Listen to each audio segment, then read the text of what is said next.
What keeps you so late? It's almost dark. I'm planning for our before station.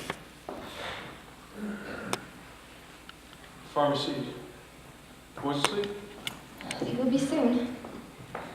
Pray now for a fair summer. Aye.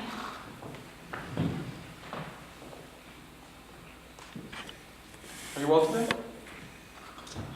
I am.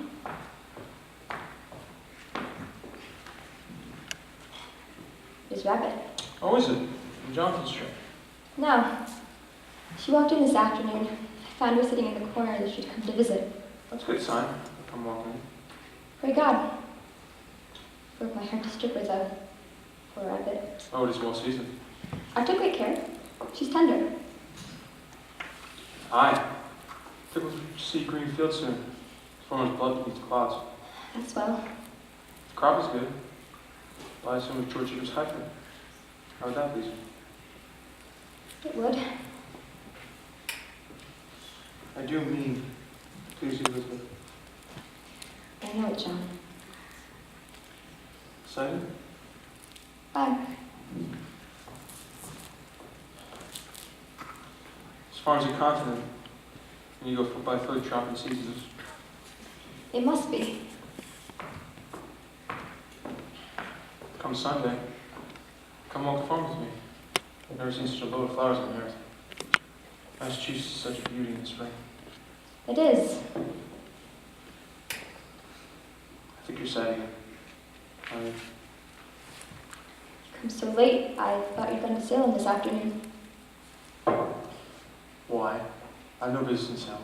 You did speak of going earlier this week. I thought better of it since.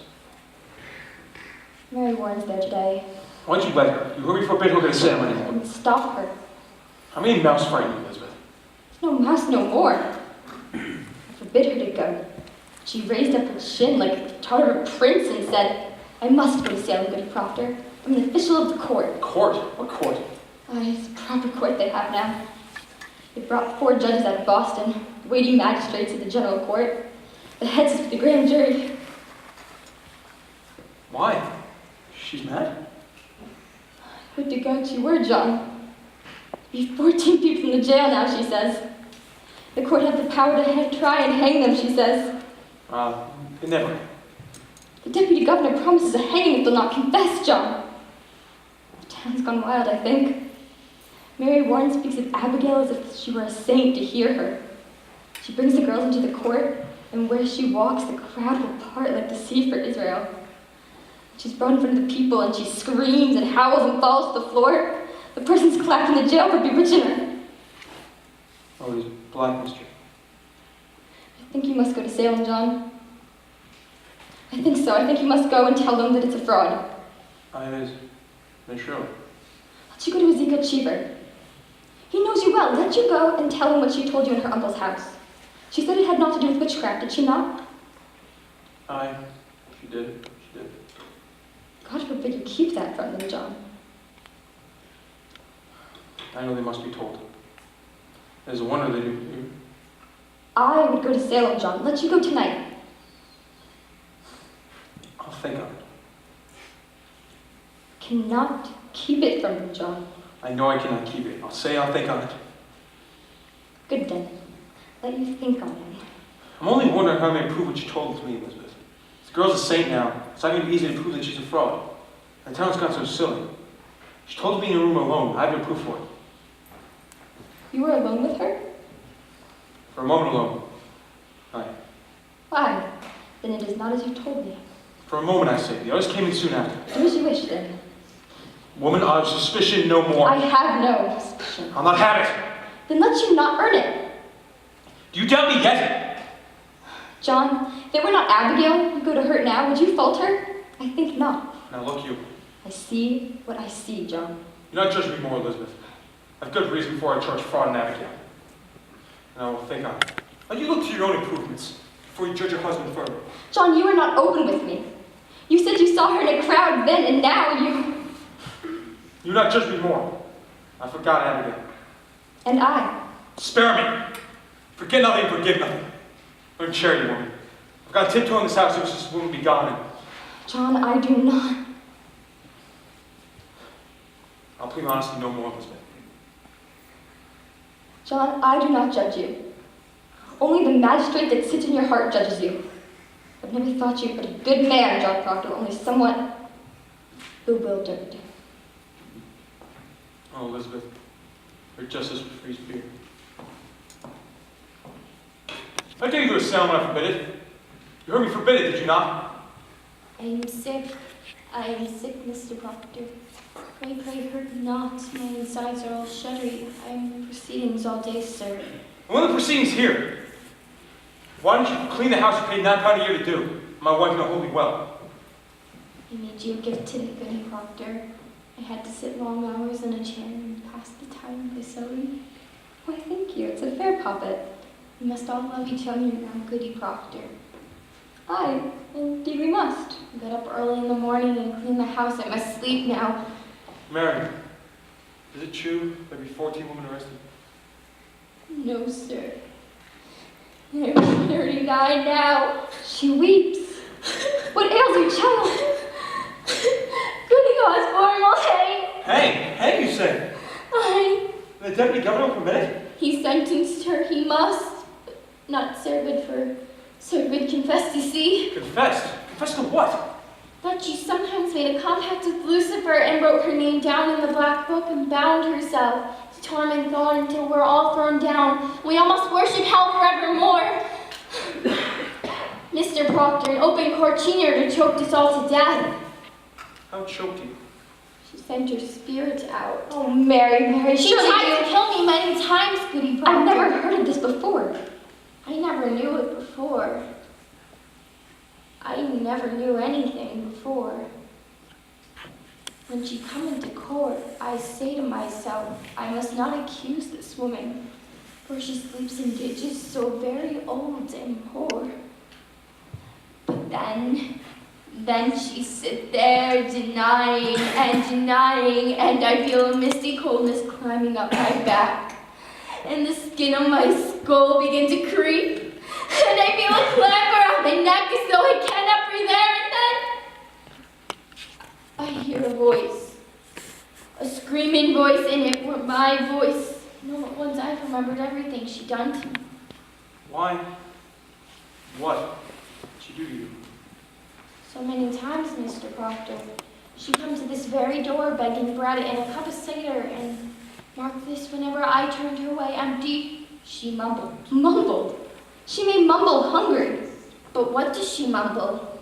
You must remember, Goody Proctor. Last month, Monday, I think she walked away, and I thought my guts were going to burst for 2 days after. Do you remember it? I think I do, but... And so I told that to Judge Hathorne, and he asked her so. Goody good, says he. What curse do you mumble that this girl must fall sick after turning you away? And then she replies, Why, Your Excellence, no curse at all. I only say my commandments. I hope I may say my commandments, says she. And that's an upright answer. Aye, but then Judge Hathorne say, Recite for us your commandments. And all the 10 she cannot say a single one. She never knew no commandments, and they had her in a flat lie. And so condemned her. Why, they must when she condemned herself. The proof. I told you the proof. It's hard proof. Hard as a rock, the judges say. You're not going to that court again, Mary. I must tell you, sir, I will be gone every day now. I'm amazed you not see the weighty work we do. Weighty work you do? It's hard work for a Christian girl to hang old women. But Mr. Proctor, they will not hang them if they confess. Sarah Good will only sit in jail for some time. And here's a wonder for you. Think on this. Goody Good is pregnant. Pregnant? The woman's nearly 60. They had Dr. Griggs examine her, and she's full to the brim and smoking a pipe all these years. And no husband either. Oh, but she's safe. And God will not hurt the innocent child. But be that not a marvel? You must see it, sir. It's God's work we do. So I'll be gone every day now. I'm an official of the court, they say I! Good for you! I will not stand for a whipping anymore. The devil was in Salem. We must discover What the devil are you? I think her life today!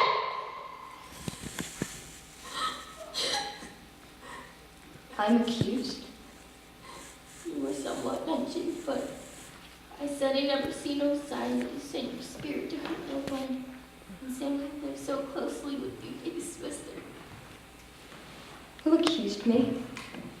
I'm bound by law. I cannot tell. I hope you'll not be sarcastical no more. 4 judges and the king's deputy sat to us but an hour ago. I would have you speak civilly to me from this out. Go to bed. I'll not be ordered to bed no more. I am 18 and a woman, however, single. Do you wish to sit up? Then sit up.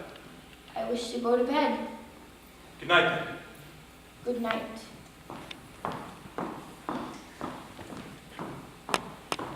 The noose. The noose is up. There'll be no news. I knew all we could come to this. She wants me dead. I dismissed it. You heard her say. And what if tomorrow? She'll call me out until I'm taken away. Sit down, Elizabeth. Just sit She down. wants me dead, John, and you know it. You must be wise, Elizabeth. Sit down. John, so many in the jail now. I think more must be done. Grant me this. Go to Abigail. How about I say to Abigail? John, you have a faulty understanding of young girls. There's a promise made in any bed. What promise? Spoken or silent. The promise is surely made, and she may dote on it now. I'm sure she does. She thinks to kill me and then to take my place. She cannot think it. John, have you ever shown her contempt? She cannot pass you in the church, but you blush. I may blush for my sin. I think she sees another meaning in that blush. And what see you, Elizabeth? I think you're ashamed. For I'm there and she's so close. When will you know me, woman? What stone I have cracked is 7 months. Then go! And tell her she's a whore. Whatever promise she may sense, John, break it! Good then.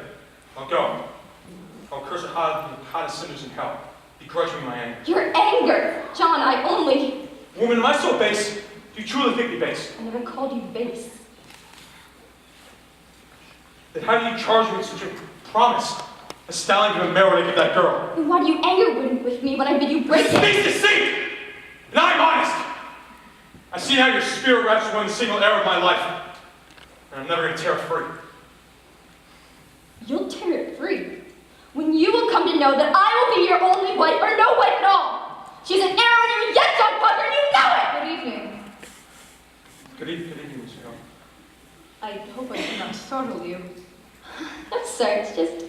I didn't hear a horse. You are good wife Proctor. Hi, Elizabeth. I hope you're not off to bed yet. No, we're not used to visitors asleep. Sit down. I will. Let you sit, good wife Proctor. Will you choose side of us? No, it rebels my stomach, and I have some further traveling to do tonight. I will not keep you long, sir, but I do have some business with you. Is this the court? No, I come of my own, without the court authority. Hear me. I know not if you are aware, but your wife's name is mentioned in court. No, sir. You're entirely amazed. I am a stranger here, and in my ignorance, I find it hard to draw a clear opinion of those I come accused. So, this afternoon, and now tonight, I go from house to house. I come now from Rebecca Nurse's house. Rebecca's charged? God forbid such a one be charged. She is, however, mentioned somewhat. I hope you do not think, sir, that someone as Rebecca Nurse would traffic with the devil. Woman, it is possible. Surely you cannot think so. This is a strange time, mister. No man may longer doubt that the powers of the dark are out and in monstrous attack upon this village. There is too much evidence to deny it. You will agree, sir? I have no knowledge of that one. But it's hard to believe that such a pious woman be secretly his devil's bitch after 70 years of prayer. Aye, the devil is a wily one. You cannot deny it. I thought, if you'll permit me, to put some question as to the Christian character of this household. Why? We have no fear of questions, sir. Good, then. In the book of record that Mr. Parrish keeps, I note that you are rarely in church on the Sabbath day. No, sir, you're mistaken. Only 26 times in 17 months, sir. I should call that rare. Will you tell me why you're so absent? Mr. Hale, I never know I must account to that man when I come to church, or when I stay home. My wife are sick this morning. So I'm told. But you, sir, why could you not come alone? I surely did come when I could. When I could, I prayed in this house. Mr. Proctor, your house is not a church. Your theology must tell you that. It does, sir. It does. Husband and the minister may pray to God that there be golden candlesticks upon the altar. What golden candlesticks? Since we built the church, there are reputed candlesticks upon the altar. Francis nurse made them. The sweeter hand have touched them. But Paris came, and for 20 weeks he preached nothing but golden candlesticks, until he had them. I lived in the earth dawned the day to the blink of night. And I tell you true, when I look to heaven and see my money glaring at that man's elbows, I've heard my prayers. I've heard my prayer. I think sometimes that the man dreams cathedrals, not clapboard meeting houses. And yet, sir, a Christian on the Sabbath day must be in church. Tell me, you have 3 children. Aye, boys. How come it that only 2 are baptized? I'm not like that Mr. Paris would lay his hand upon my baby. I see no light of God in that man. I must say it, sir, it is not for you to decide. The man's ordained, therefore the light of God is in him. What's your suspicion, Mr. Hill? Oh no, I have no suspicion. I nailed the roof upon that church. I hung the door. Did you? That's a good sign then. Maybe that we brought Mr. Paris too quick to justice, but you cannot think that we desire the destruction of religion here. It is in your mind, is it not? There is a softness in your record, sir, a softness. I think we have been too harsh with Mr. Paris, I think so, but surely you cannot think we love the devil here. Do you know your commandments, Elizabeth? I do. I'm a covenant Christian woman, sir. And you, sir? I'm sure. Let you repeat them then. Commandments? I. Thou shalt not kill. I. Thou shalt not steal. Thou shalt not covet thy neighbor's goods, or make any graven image upon them. Thou shalt not take the name of the Lord in vain. Thou shalt have no other gods before me. Thou shalt remember the Sabbath day and keep it holy. Thou shalt honor thy father and thy mother. Thou shalt not bear false witness. Thou shalt not make unto thee any graven image. You have said that twice, sir. Adultery, John. Aye, see, between the both of us, we have them all. I think it'd be small. Theology, sir, is a fortress. And no crack in it may be accounted small. There'd be no love for sacred in this house. I pray dearly. Well then, I'll bid you good night. Mr. Hale, I do think you are somewhat suspicious of me, are you not, sir? I do not judge you, Goody Proctor. My duty is to add what I may to the godly wisdom of the court. I pray you both good health and good fortune. Good night. I think you must tell him, John. What's that? Will you please tell him? I have no witness, and cannot prove it, lest my word be taken. But I know that children's sickness had not to do with witchcraft. Not to do? They were discovered by Mr. Paris sporting in the woods and took sick. Who told you this? Abigail Williams. Abigail? Aye. Abigail Williams said it had not to do with witchcraft. She told me the day you came, sir. Why did you keep this? I never knew until tonight that the town had gone so daft at this nonsense. Nonsense, sir! I myself have examined Tituba, Sarah